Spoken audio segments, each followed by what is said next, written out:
கொடுக்க மாட்டேன் சிறைக்கு அனுப்ப சொன்னாரு. 2021 முதலமைச்சர் எடப்பாடி பழனிசாமி அல்ல என்று சொன்னார். 2021 முதலமைச்சர் மு க ஸ்டாலின் சொன்னார். 2020 அமெரிக்க அதிபர் டொனால்ட் ட்ரம்ப் அல்லன்னு சொன்னாரு. 2024 அவர் தான் டொனால்ட் ட்ரம்ப் தான் அதிபர் கமலஹாசன் சொன்னாரு. மனதை மாற்றிக்கொண்டு டொனால்ட் பதவி கொடுத்தாரு. ரஷ்ய அதிபருக்கு ஒரு வேலை போட்டு வாதையை கொடுப்பேன்னு சொன்னார். நோயை கொடுப்பேன்னு சொன்னார். நோயை கொடுத்தாரு. கொரோனா வருவதற்கு முன்பாக உலகத்தில் கொடுப்பேன்னு சொன்னாரு.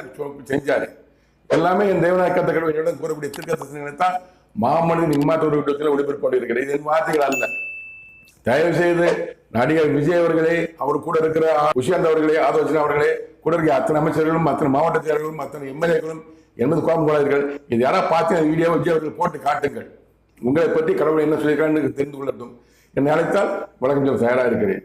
அனைவரும் மாமனிதன் இம்மாற்றோடு பாடுகள் பார்த்து அனைத்தையும் தெரிந்து கொள்ளுங்கள். அரசியலை பற்றியும் தெரிந்து கொள்ளுங்கள். உலகத்தை பற்றியும் தெரிந்து கொள்ளுங்கள். கடவுளை பற்றியும் தெரிந்து கொள்ளுங்கள். நன்றி, வணக்கம்.